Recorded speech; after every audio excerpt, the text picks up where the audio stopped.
Olá, estamos começando aqui mais um programa especial, hoje para a gente falar de um clássico grego, Odisseia. Você está no hype aí do filme? Tá todo mundo pesquisando, querendo inteirar um pouquinho mais sobre esse assunto, e a Brasil Paralelo está lançando uma edição exclusiva de A Odisseia, e eu trouxe aqui o Lucas Ferrugem para a gente conversar um pouquinho mais sobre isso e entender a importância dessa obra. Como é que você tá, Lucas? Tudo bem, Tudo Arthur? bem? Como é que tá? Beleza? Prazer estar contigo. Cara, eu quero saber primeiro, né, tá todo mundo pesquisando, todo mundo querendo entender um pouco mais desse assunto, e a Brasil Paralelo está lançando agora uma edição exclusiva, única, de A Odisseia.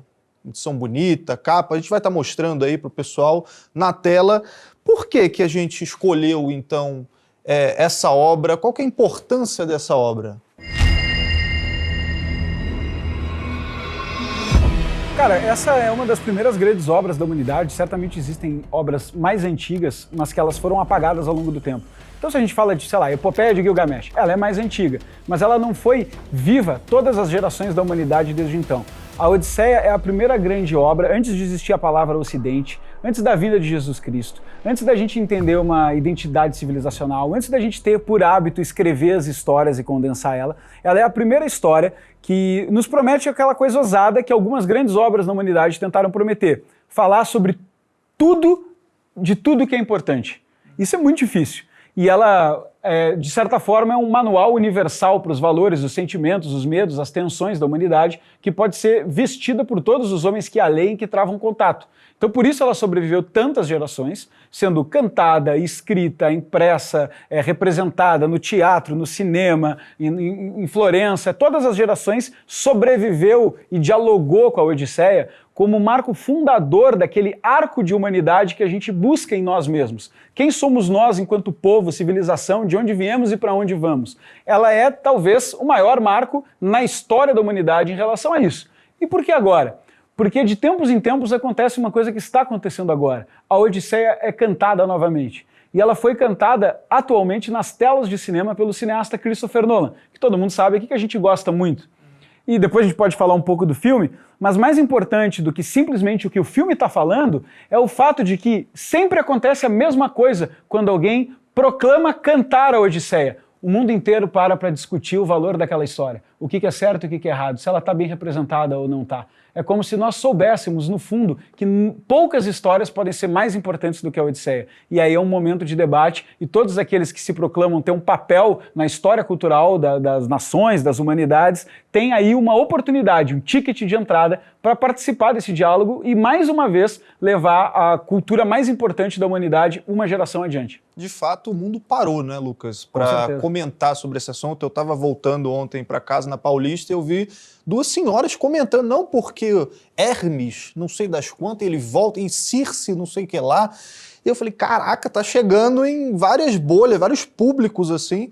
E para quem nunca leu Homero, assim, cara, tô chegando agora, tô pelo hype do filme, assisti, às vezes eu ainda não assisti o filme, porque tá difícil, né, conseguir sala para poder assistir e tal. Do que se trata? Assim, um resumão, se é que dá pra gente fazer, dessa epopeia aí. A Odisseia, o Homero é o escritor dessa obra, mas ele não escreve da cabeça dele. Ele formaliza um canto. Então, inclusive, existem alguns estudiosos na história do século XIX e XX que demonstram como que essa obra em grego ela é escrita para ser mnemônica, para ela ser decorada, para ela ser rimada, para as frases fazerem sentido umas com as outras, porque ela era cantada anteriormente. Então nós tínhamos que decorar, se nós estivéssemos há 3.000 anos atrás, nós teríamos que decorar essa canção, e ela seria provavelmente cantada de geração em geração, dependendo do lugar, porque de alguma forma, sobre o que estavam cantando, dizia respeito a todos nós. E foram transformando, tanto que tem todo esse debate sobre se está fiel, se não está fiel, mas fato é que a gente não sabe qual é a Odisseia original. As gerações foram cantando essa história de tal forma, provavelmente, sempre a moralizar, sempre a instruir como ler o mundo e como viver. E Homero resolve formalizar isso, resolve falar, cara, chegou a hora da gente pegar essa canção geracional que nos dá diretriz de vida e formalizar em um texto. E por que ela foi tão cantada e por que Homero achou tão importante fazer isso? Bom, o sentido está em duas coisas que certamente nós temos a pista. A Odisseia, que a gente usa hoje como uma palavra, né, Pô, vivi uma odisseia para voltar para casa, fiz uma odisseia. Significa quase como uma grande jornada extenuante que a gente quase morre para conseguir cumprir com ela. E ela vem do nome de Odisseu, o protagonista, que toca o coração das pessoas ao tentar voltar para casa. Odisseu vai para a guerra de Troia, quando Agamenon, que é o general lá das ilhas gregas, é atacado, eles brigam por causa da Helena de Troia, mas ela vira Helena de Troia posteriormente, mas ele briga por causa da Helena de Troia e ele vira atacado. E aí todos os reis gregos se juntam para ir até Troia, ficam 10 anos acampados para derrubar Troia, e depois 10 anos Odisseu passa tentando voltar para casa. Tem o lance do cavalo, todo mundo conhece. O cavalo de Troia e tal. E aí 10 anos ele passa tentando voltar para casa, enfrentando todos os homens e deuses pelo caminho que impedem de voltar. Então daí nascem duas palavras na Odisseia que certamente pautam muito da nossa vida, que é a saudade, o nostos, da onde vem nostalgia. Então é sobre o nostos no começo, ele tem uma saudade profunda de casa, e oikos, que é casa, lar, mas não casa como imóvel, casa como a unidade de reconhecimento da nossa própria vida. Da onde vem, por exemplo, oikonomia, que vai virar economia, da onde vem ecologia. Então a economia nada mais é que a ciência da administração do lar. Então a gente precisa entender que os conceitos que a Odisseia está trabalhando do que é aquilo que eu me lembro e sinto falta, mesmo que aqui não esteja, o nostos, a nostalgia, e o que é esse lar, o que eu identifico como imutável na minha vida. De alguma forma, eu reconheço um conjunto de histórias, de memória, de nostálgicas, que eu reconheço como a minha história. E eu sinto que isso está em um lugar, que eu reconheço como a unidade da minha personalidade. Como eu faço para voltar para lá? Como eu faço para voltar para o lugar que eu me entendo como o herói dessa trajetória? Como aquele que vence os obstáculos. Então a Odisseia, muito mais do que o Odisseu voltando para casa materialmente falando, é o Odisseu buscando aquela identidade que ele preserva na memória de alguma forma, que ele tem lapsos dessa memória por N motivos na história, mas de novo, que não me importa o material. Ele tem lapsos de uma memória que ele sente que quando completar e quando vencer os desafios, para integrar essa memória com a território em que ele vive a vida dele, a vida aí sim estará completa. E essa é a Odisseia das nossas vidas. Essa é a Odisseia que se eterniza. Nós vamos enfrentar uma Odisseia para integrar a nossa memória com a sensação da vida que a gente leva. Então a gente quer fazer essa integração, a gente sente falta disso. E quando a gente vê isso representado num livro, numa peça de teatro ou num filme, como recentemente, aquilo ali tem que soprar para nós no ouvido como uma forma de...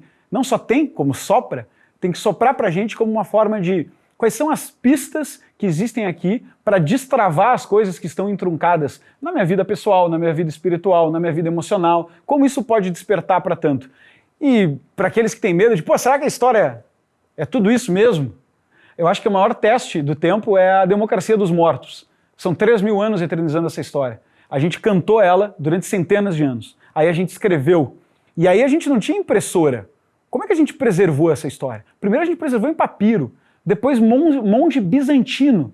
Monge bizantino virando à noite, copiando para todos os idiomas. Madrugadas e madrugadas, cópias e cópias da Odisseia, preservando aquilo lá.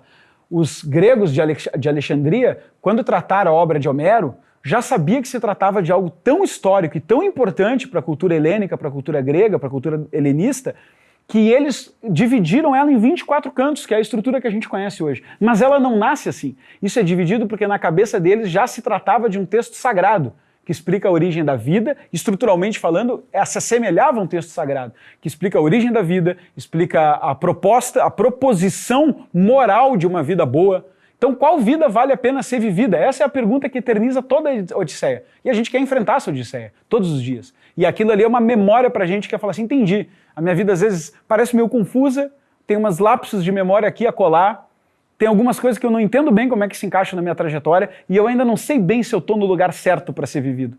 Isso é o pensamento grego por excelência. Tem essa questão da materialidade também. Se fosse pelo material, você estava citando Ítaca, né, que é a cidade, o lar ali, a ilha no caso, né, onde Odisseu quer retornar.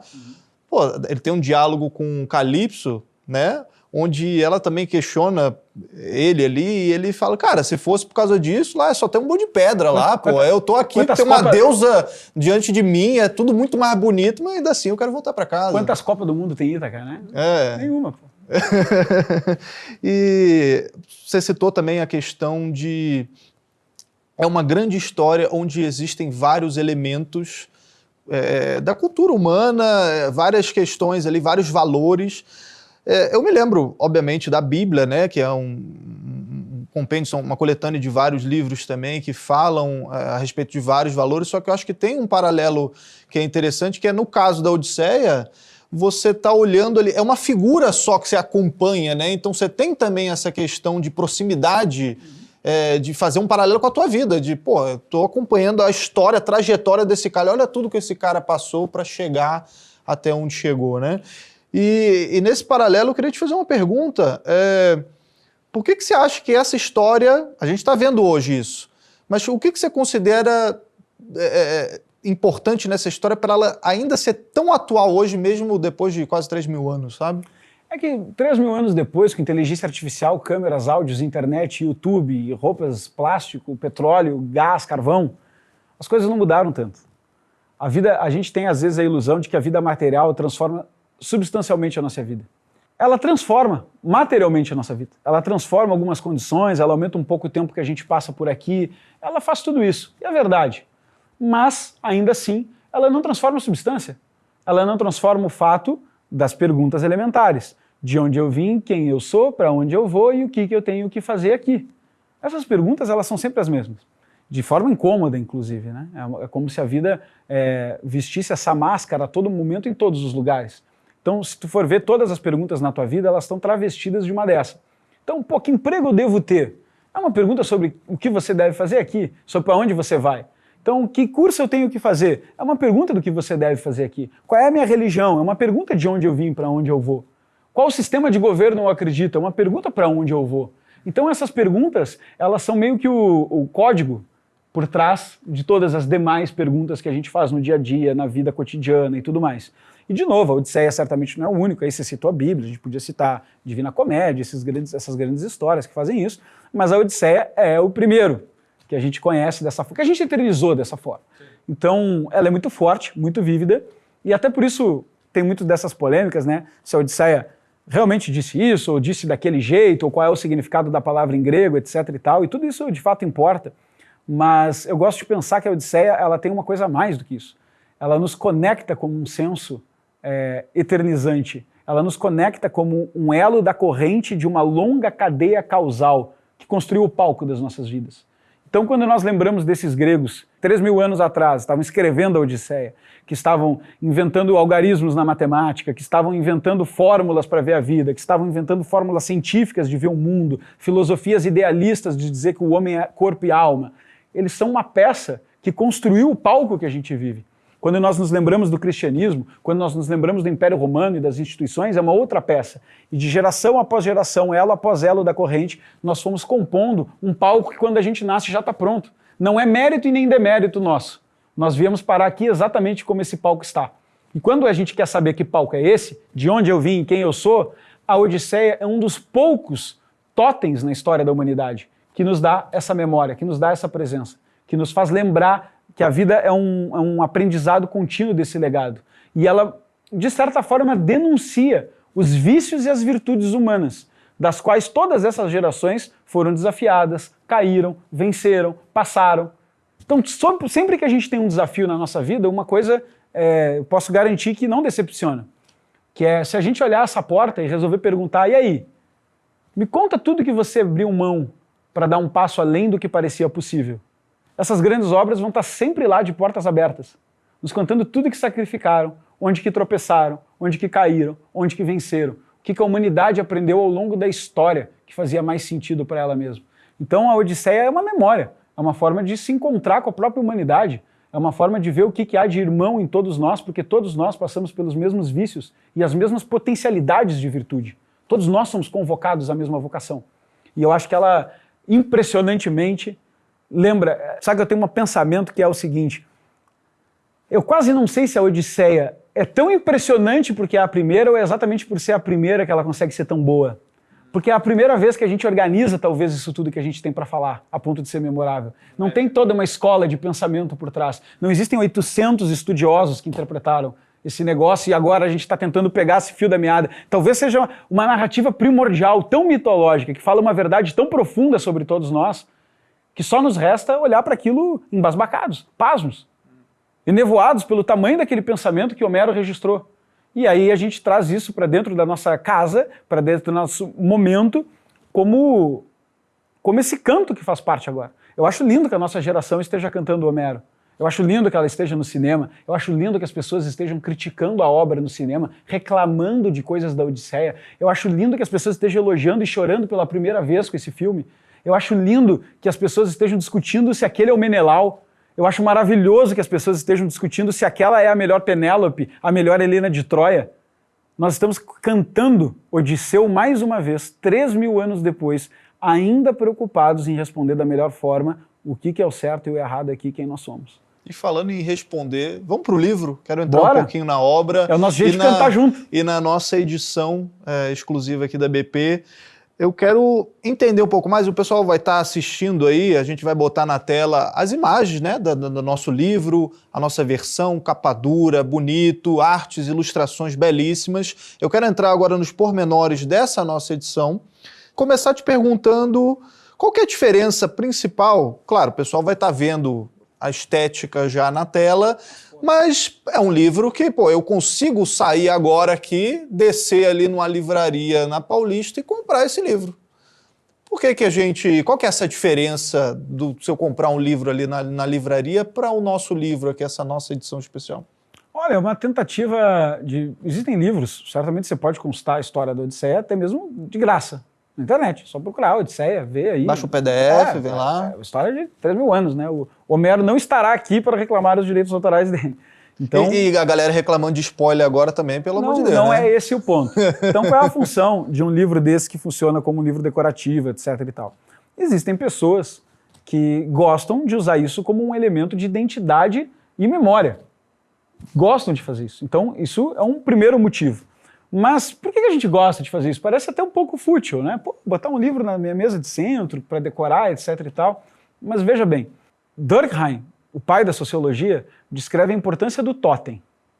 E o totem é aquele elemento físico que materializa nas nossas vidas o nosso senso de identidade, provocando diariamente a memória de quem nós somos e a provocação de quem seremos. Então, quando a gente decora uma casa, quando a gente participa, quando a gente escolhe, às vezes, o que se vestir, dependendo de se você é ligado a isso ou não. Ou o próprio quadro na sua casa. Bota um quadro na sua casa. O que você está tentando fazer exatamente? Deixar mais bonito, sem dúvida, falamos disso. Mas o que a gente está realmente tentando fazer? A gente está tentando mostrar uma certa consistência de identidade com aquilo que nós entendemos ser. E a gente está tentando também projetarmos-nos um pouco à frente para aquilo que queremos ser também. Pode ver que isso tem em comum em todos os seus hábitos de decoração, vestuário, consumo. Isso é a totemização da vida, proposta pelo pai da sociologia com essas palavras, mas existente desde sempre. Existentes em comunidades indígenas, existente em tudo. Então a gente tenta adornar, decorar a nossa vida com aquilo que nos dá um senso de memória. E eu acho que por tudo que a gente falou aqui da Odisseia, essa é uma oportunidade maravilhosa. Estou super ansioso para ter no centro da minha casa esse livro me provocando a todo esse esforço, a toda essa Odisseia que é a vida, para a gente ficar pensando nisso. Então, acho que esse é um ponto. Segundo ponto, a Odisseia é um livro que já tem vários livros, né? Inclusive gratuitos. Então, o que pode ser feito em relação a isso? O que a gente entendeu que podia colaborar nesse momento que a gente está participando de um evento cultural global da Odisseia é, cara, vamos fazer uma edição com a nossa cara, decorativa, super especial, com materiais sofisticados, com capa não sei o que, as especificações técnicas estão no site para todo mundo que quiser ver, um negócio grande, bonito e tal, bilíngue, etc., para ser lindo mesmo, com ilustração, papapá, e vamos acompanhar disso com um curso. A gente chamou o Clístenes Hafner Fernandes, que é o cara que eu conheço que sabe a Odisseia, né? Que leu no grego, inclusive. Leu no grego original, não é um grego adaptado. Então, é um dos poucos helenistas assim, no Brasil que leem no grego original a Odisseia. E a gente fez com ele um curso com uma aula guiada para pegar pela mão, canto por canto. Todos os 24 cantos que aqueles estudiosos de Alexandria uma vez separaram esse tão importante texto, ele vai canto por canto, pegando pela mão, te tirando as dúvidas, tendo uma oportunidade de ver tudo isso. Porque a gente sabe que esse não é um livro que as pessoas costumam enfrentar até o final. E eu não tenho problema nenhum com isso. É um livro difícil, fechado, hermético. Ele não é em prosa. Complexo. Então é mais do que normal que a gente tenha uma estranheza com um livro erudito de 3.000 anos atrás. Pô. É comum. Então a gente acha que podia pegar o melhor professor que a gente conhece no tema. Dar uma experiência BP. Fazer uma leitura acompanhada. Ele fez uma aula por canto. Então são literalmente todos os cantos da Odisseia, começo, início, meio e fim, com interpretação, compreensão, para fazer isso com uma experiência BP, que vai junto com o livro, deixando o valor do livro praticamente irrisório pelo curso. Então é mais ou menos como se você pudesse comprar esse conhecimento e levar de brinde para sua casa uma peça de arte que eterniza a lembrança disso e tudo mais. Mais uma coisa que eu gostaria de falar. Estudos do PISA. PISA, você sabe, é aquele teste com adolescentes que tenta ver qual é o nível de escolaridade dos países. Livros com o PISA mostram algumas coisas sobre o nosso desenvolvimento intelectual nessa idade. Crianças que crescem em casas, porque eles viram que tinha muita desigualdade nas notas. Deixa eu retomar. O PISA viu isso por quê? Porque tinha muita desigualdade entre as notas. Certas crianças apresentavam notas boas, certas crianças apresentavam notas más, às vezes vinham dos mesmos lugares de formação. O que explica isso? A OCDE quis ir adiante, quis compreender e foi pesquisar. Bom, primeira coisa, crianças que eram criadas em salas que tinham livros, em casas que tinham livros... Uma biblioteca aparente ali... Tinha melhor performance educacional, indiferente do fato de ter lido os livros. O ambiente inflacionava as notas, o ambiente aumentava isso. Fica melhor.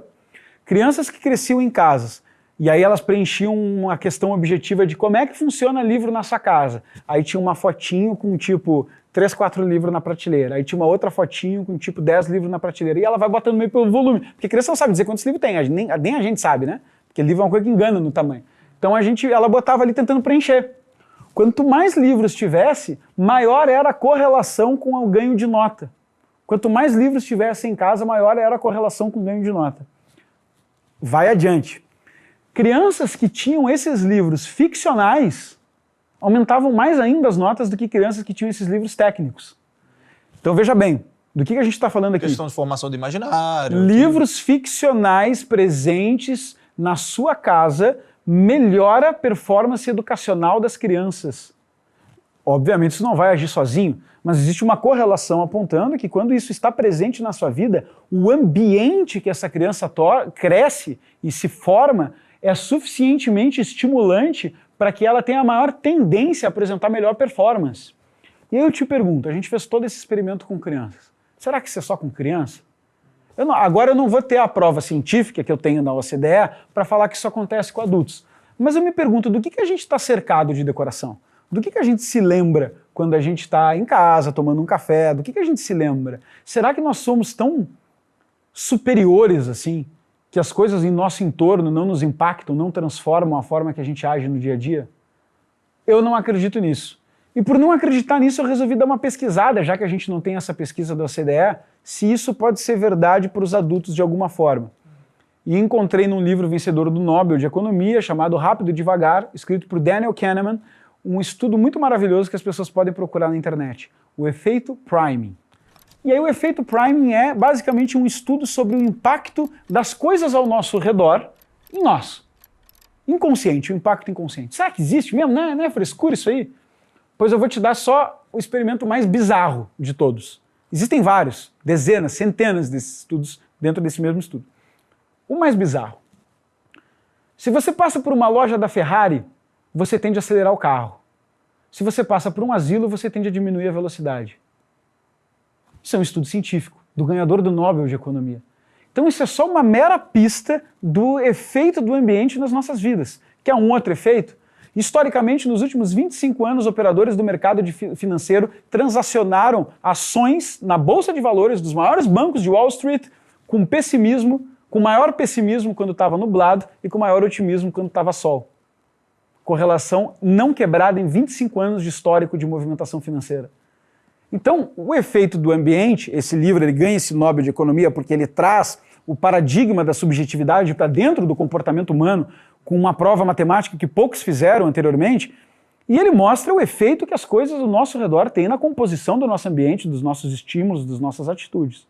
Agora eu te pergunto, a gente vai botar a Odisseia no centro da nossa casa ou a gente vai botar outra coisa? Pode ser outra coisa, mas que seja boa, né?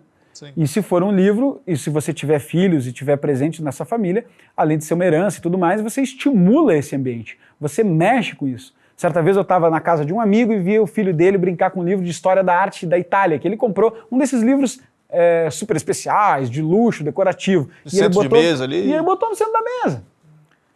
Daqui a pouco o filho dele abriu as páginas, foi, olhou o Davi do Michelangelo, impresso.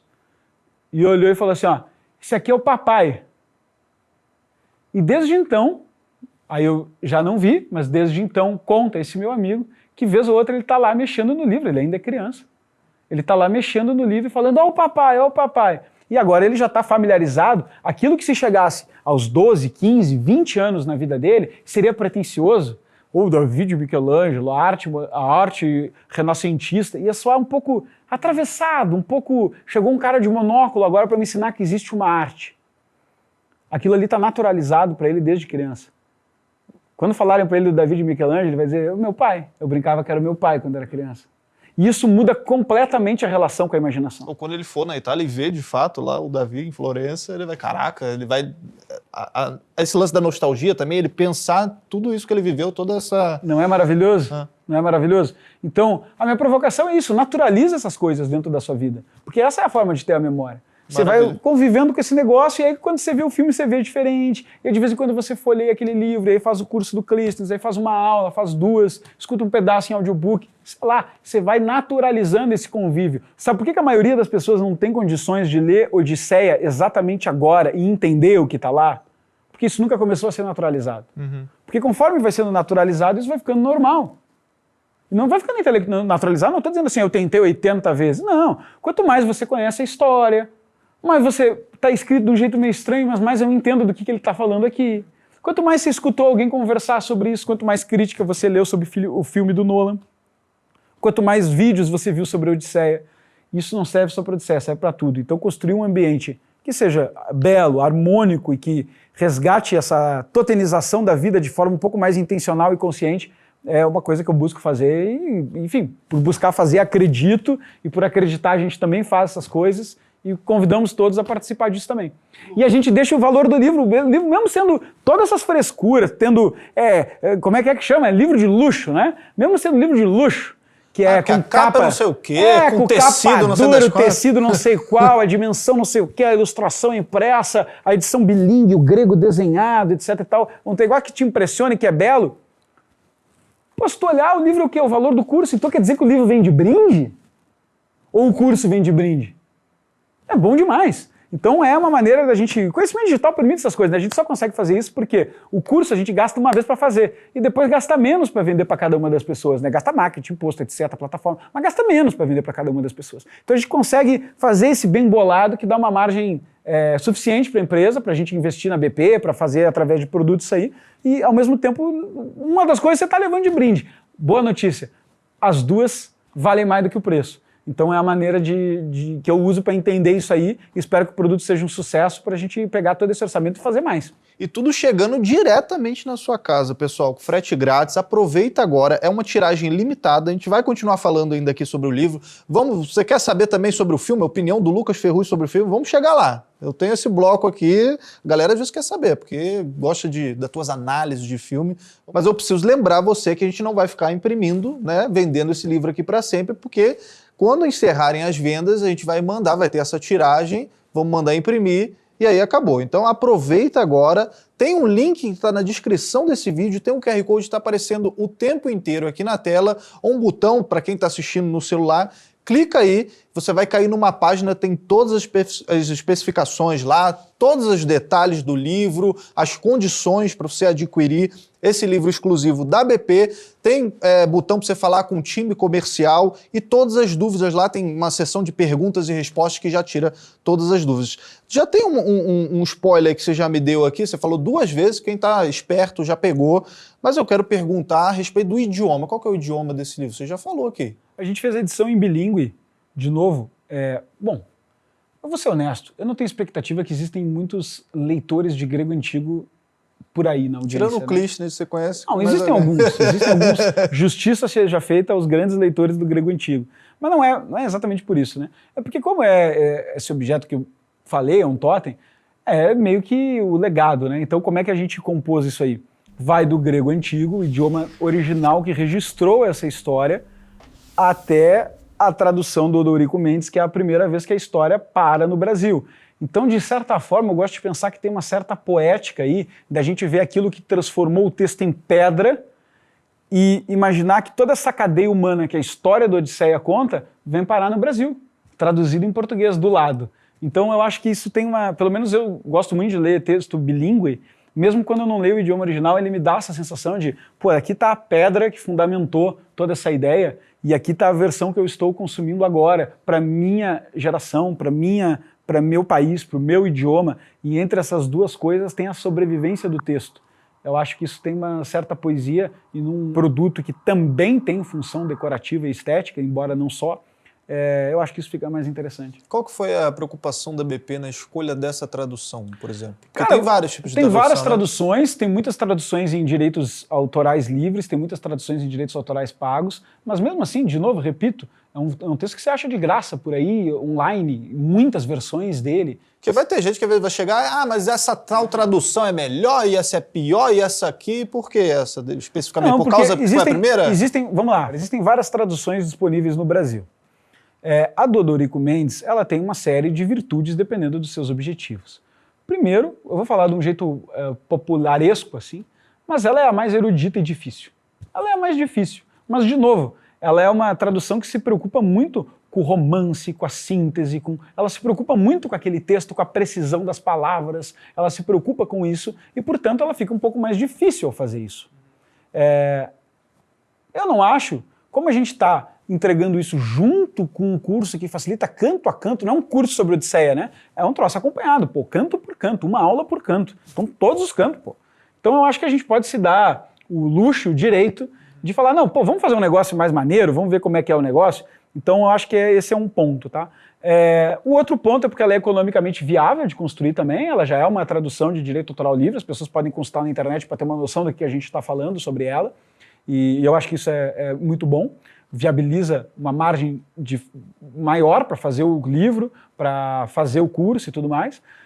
Um outro ponto importante, ela é muito elogiado por poetas e romancistas. Haroldo de Campos, um dos grandes brasileiros da literatura, elogiou essa tradução, por exemplo, como o ápice do que o português poderia fazer ao adaptar ideias de outras línguas para nós, entende? Porque, de novo, lembra que eu citei aqueles estudiosos que falaram que a Odisseia ela é composta de palavras muito específicas para permitir que a história seja decorada.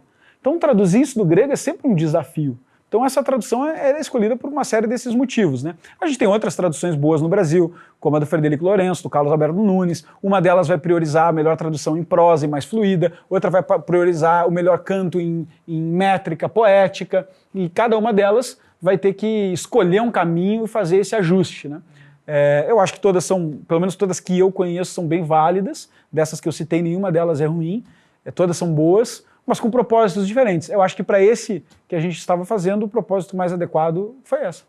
E entrando já nos pormenores do curso, eu acho que é interessante também para o pessoal que está nos ouvindo, que não tem uma familiaridade, por exemplo, com um texto clássico desse. Acho que muita gente, Lucas, compra às vezes livros, quer ter os clássicos em casa, mas tem um certo receio, tem um medo de como começar a ler, e aí ele já pega um texto que já não é em prosa, então é um texto cantado, em poesia. E aí eu acho que pode ter aquele medo de comecei a ler, canto 1, vamos lá, vamos pegar esse troço aí, canto 1. Primeiro parágrafo, chegou lá o texto, cara, não entendi nada.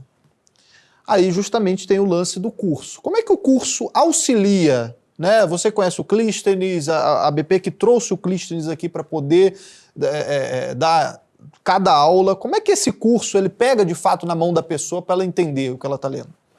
Eu acho que um leitor, essa dificuldade é normal e um leitor aventureiro, canto 1, não vai entender nada. Porque a Odisseia tem ainda mais um agravante. Um leitor aventureiro, se você já é acostumado, aculturado e tal, você vai se virando e vai melhorando aquela interpretação com o tempo. Por quê? Porque lembra que eu falei que o Homero registra uma história que já é cantada? Então, não se preocupa muito com facilitar, entendeu? Que todo mundo já conhece o Menelau, o Agamenon, todo mundo já sabe quem é a galera. Já está na cabeça das pessoas. É que nem agora a gente fazer... Cara, eu vou registrar a história do Chapeuzinho Vermelho. Pô, precisa de um prefácio explicando quem é o Chapeuzinho Vermelho, quem é... Não precisa. Então o Homero, ele não arrega, ele bota a história ali no grego que era o dele, e a galera que era dele, sem nenhuma concessão. Não tem ali um manual didático para você aprender melhor a Odisseia. E o Clístenes quem é? O Clístenes é um professor de grego e latim. O Clístenes fundou o Instituto Hugo de São Vítor, ensinou muitos alunos a ler grego, ensinou muitos alunos a ler latim e dedicou muito da vida dele a estudar as grandes obras. E ele tem um carinho especial por Homero. Vale dizer que quando a gente teve essa ideia, eu sugeri até para o time e falei, pô, tem que chamar o Clístenes. Se não for o Clístenes, não tem outro nome, tem que pensar. E aí o pessoal foi lá e convidou ele e me mandaram a resposta dele, que ele falou assim, vai ser uma alegria ensinar a ler Homero. Porque ele ama esse negócio, entendeu? Ele ama esse negócio. Então, eu acho que a gente está falando com alguém que, primeiro, conhece o texto no original, segundo, ensinou muitos alunos isso, ensinou muitos alunos sobre a Odisseia, ensinou muitos alunos o grego, então ele conhece esse negócio, e ele tem um verdadeiro amor pela parada, que muda tudo. Tudo aquilo que tu pode estar vendo em preto e branco, ele vai ver colorido e vai tentar te convencer dessas cores. E eu acho que para um professor de uma obra dessas, é importante que venha com o coração também. Então acho que além da inescapável trajetória intelectual do Clístenes, que é fantástica e habilita ele a fazer essa jornada, eu acho que tem também o coração dele, que faz um trabalho muito sério e que realmente é apaixonado por essas obras e é capaz de encantar os alunos da forma que me encantou com a Odisseia quando me ensinou sobre ela. Então acho que é uma coisa muito forte poder ter o Clístenes conosco nessa jornada. Eu tenho absolutamente nenhuma dúvida de que a pessoa que fizer essa jornada não vai se arrepender. E lembrando, pessoal, o curso acompanha o livro. Então, comprou o livro, você já garantiu o curso. Curso do Clístenes. É uma aula por canto, então ele vai guiando você, vai pegando na sua mão durante toda essa jornada para você conseguir, de fato, consumir e entender a Odisseia de Homero. Além disso, todas as aulas vão estar disponíveis na nossa plataforma da Brasil Paralelo. Quem já é assinante da BP já conhece a nossa plataforma, a gente vai liberar esse acesso para vocês. E eu quero aproveitar que ainda estou aqui com o Lucas Ferrugem, porque o tempo desse cara aqui é raro aqui. É difícil conseguir ele por alguns minutos aqui, por algumas horas, conversando com a gente. Eu normalmente estou falando de El Salvador por aí em algum podcast. Ah, sim. Inclusive, o que eles comem lá? Hein? Cara, eles não comem carne. todo mundo já viu que eles não comem carne lá. E o que Odisseu comia? A gente, bom, talvez esteja no livro. Aí vai ter que ler para vai ter que ler para descobrir. Eu quero entrar agora num bloco rapidinho sobre o impacto do livro, dessa obra dos clássicos na família. Né? Você já mencionou, inclusive o filho do teu amigo aí, essa questão dele folhear os livros e tal, mas digamos que eu sou um cara que estou querendo formar uma biblioteca em casa, pensando nessas obras, começando pelos clássicos. Por que a Odisseia é um bom primeiro passo? Eu acho muito difícil você ter um filho pequeno se arrepender de separar um tempo para ver a aula do Clístenes sobre um canto e depois você mesmo ter a oportunidade de contar isso para o seu filho, fazendo ele imaginar o Odisseu como um personagem real e fazer seu filho imaginar junto todo aquele aprendizado. Não tem muita chance disso gerar arrependimento, porque isso já acontece há 3.000 anos. E só ver o sucesso aí do Christopher Nolan no cinema que fica aí a pista de que as pessoas realmente acham emocionante. Então eu acho que é até uma coisa óbvia, assim, não tem muito como dar errado esse experimento, tá? Seu filho vai pirar no Cíclopes, no Polifemo, né? Mas o Cíclopes é como todo mundo o conhece.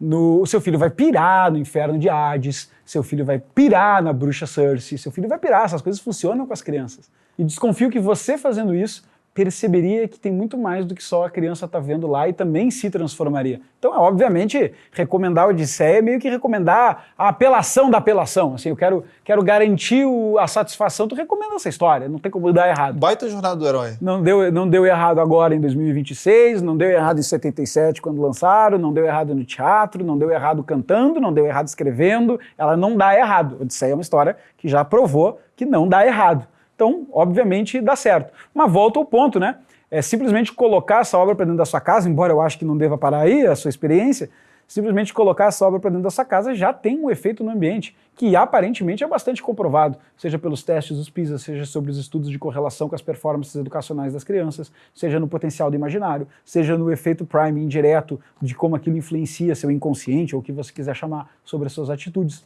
Então, e é lindo pra caramba. Então, me parece que não tem ângulo para você achar isso uma má ideia, né? Você pode achar, pô, não é para mim, não quero comprar agora, não tenho dinheiro, não vou me apertar, não vou sair tudo normal. Mas, não sendo esse seu obstáculo, eu não vejo muito ângulo. E para encerrar, viu o filme do Nolan? Vi, claro. O que você achou? Achei maravilhoso. E eu acho que tem muita crítica hoje em dia, falando bem, falando mal. E isso faz parte do que eu acho bom demais. Eu acho que a gente não percebe... É legal as críticas, né? Você vai acompanhando cara, também. Porra, mas aqui isso é um fenômeno, cara. Quanto tempo não acontece isso? Sim. Diz aí. Tá todo mundo falando... Há quanto tempo não acontece isso? Ah, porque a Zendaya não sei o quê. Ah, porque a Lupita não sei... A galera tá discutindo se a Cersei é a Cersei, porque não teve os feácios, porque o Menelau... Porque os Lestrigões não deveriam usar aquela armadura. Porque ele mostra um totem, na verdade a cama que era imóvel. Cara, a gente está tendo quanto debate social, porque a gente passa o dia inteiro reclamando, né? O dia inteiro reclamando que a sociedade emburrece, que as coisas não são assim, que antigamente era melhor, que etc e tal, etc e tal. De repente vem um cineasta e, de novo, canta mais uma vez a Odisseia pro povo, com a versão dele, que é super natural. Lembra que a Odisseia era uma canção moralizante, uma canção de identidade. Então ele pegou a visão dele e cantou a Odisseia com a visão dele. E isso permitiu que, goste você ou não do filme, embora eu seja fãzaço do filme e do Nolan, acho que tá ótimo o filme, embora você não tenha gostado, porque queria uma obra mais fiel ao original, porque queria uma visão mais grega e menos cristã, porque acha que tal ator suou woke, não interessa qual é a sua crítica, você está participando do debate. E participar do debate é exatamente o que devia acontecer nos barcos, nas canoas, nas fogueiras, nas cidades, quando cantavam Odisseia pela primeira vez, e aí o cara olhava para o lado e perguntava, e aí, esse Odisseu aí, qual é que é a dele? E começava o debate, e através do debate nascia a fortuna crítica, que é milenar, tem 3.000 anos de história crítica essa história. Platão odiava o jeito que Homero fez a Odisseia, Platão odiava a Odisseia, Platão. E aí depois outros falavam, não, mas ela é maravilhosa. Pisístrato, governante grego, falou, vamos interpretar ela no centro da Grécia. É uma obra para o povo, é ela que fala quem é o homem grego. Platão dizendo isso aí é um horror, isso é um absurdo. Isso começa lá, cara, 2.500 anos atrás. E a gente segue debatendo isso aí, criando uma imensa tradição de fortuna crítica, que fala sobre nós. Então, eu acho maravilhoso. O que está acontecendo agora é exatamente o que sempre aconteceu. E muita gente descobrindo a história agora. Claro, óbvio. Chorando pela primeira vez, se emocionando pela primeira vez, vendo na relação de Odisseu e da Penélope uma relação eixo duro, entendendo as mensagens de voltar para casa, entendendo os desafios dos mortos, da vanglória, entendendo todas essas coisas, cara, que, sinceramente, entendendo a relação confusa com os deuses, que nós muitas vezes temos. Então todas essas coisas fazem parte do grande arcabouço moral que a gente acostumou de dar o nome Ocidente. E ela está sendo mais uma vez cantada, na visão de Christopher Nolan. E goste você ou não da obra, agora somos todos bem-vindos nesse debate, para botar um livro na sala de casa, para aprender mais sobre Odisseia, para ler Homero no original, para ler Homero na tradução, para discutir qual é a melhor tradução, para criticar a visão do Nolan, para elogiar a visão do Nolan. Isso tudo deixa a Odisseia mais presente nas nossas vidas. Então, eu acho que o momento que a gente está vivendo é maravilhoso. Vamos lembrar que a gente está sempre reclamando que as pessoas não se interessam pela cultura. Pois bem, o mundo inteiro agora está debatendo uma das obras mais importantes, fechadas e difíceis da história do Ocidente. É uma vitória. A galera ainda está reclamando, né? E falando do Nolan, né? Eu acho que hoje ele é um dos top 1 diretores, assim, os mais cotados. Tem até uma entrevista do Pattinson com a Jennifer Lawrence, né? Ele foi o único que pediu o roteiro, né? E ele também perguntando para ela qual que...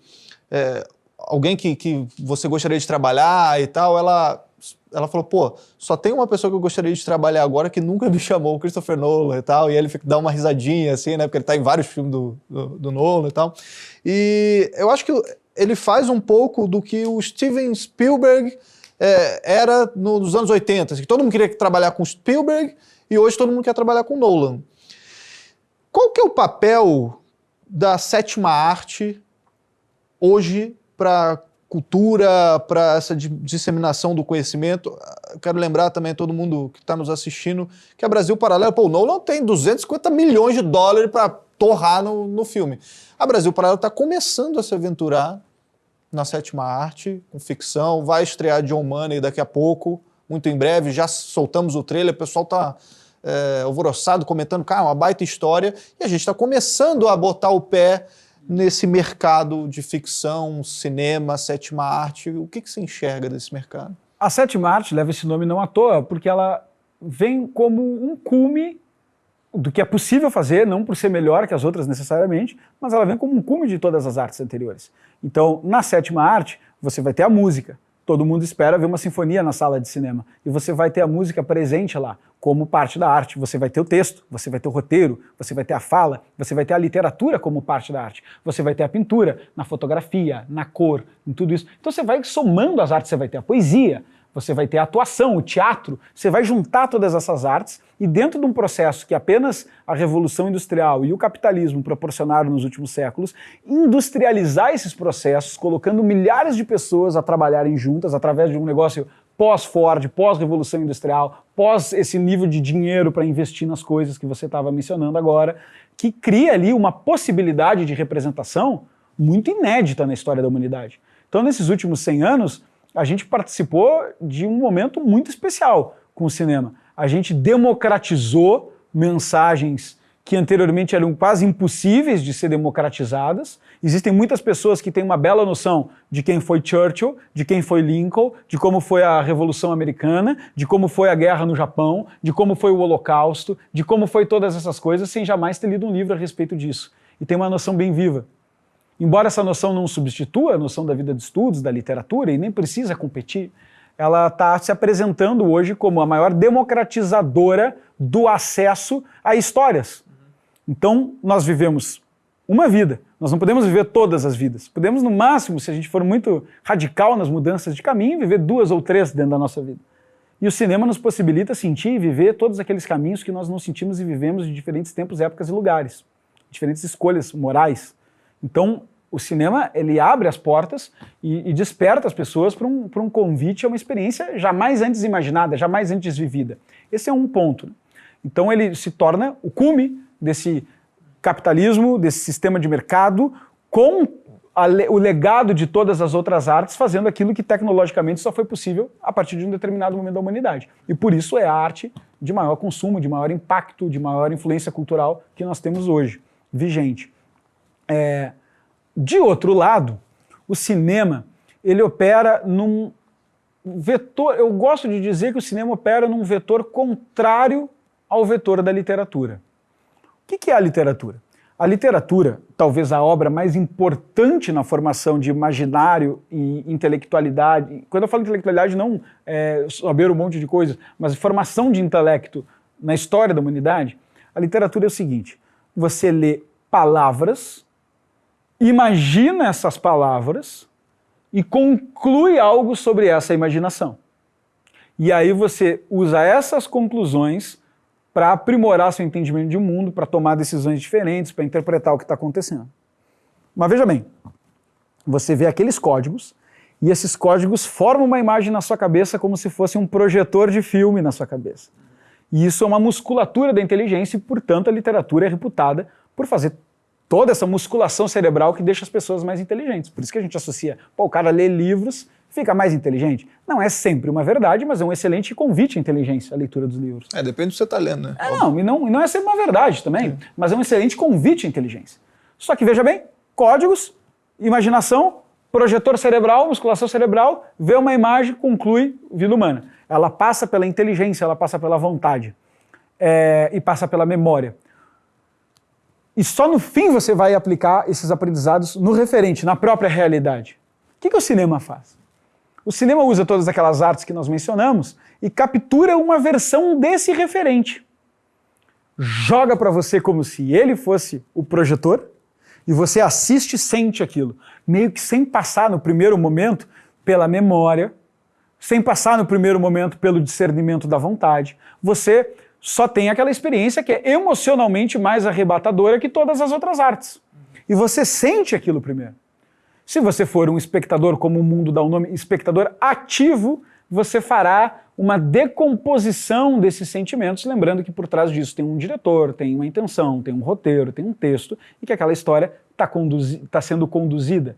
Mas fato é que o cinema se aproxima tanto de uma criação própria, de uma gênesis de um mundo, que aquilo ali nos impacta como o próprio referente da realidade. E como a gente... Por isso que eu disse o vetor contrário. Ele é o vetor contrário da literatura nesse sentido. E ele, na minha opinião, para aqueles que se dedicam a serem espectadores ativos e não só tão passivos lá só curtindo a história, que também é legal, adoro me divertir com o cinema, ele cria em você um treinamento de reconhecimento em tempo real das circunstâncias. Porque o mundo acontece, aspas, muitas aspas nisso que eu estou falando, conforme a gente vê na tela de cinema.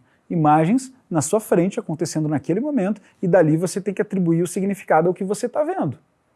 E a partir da atribuição de significado agir, com base nas suas emoções, em todas aquelas sensações.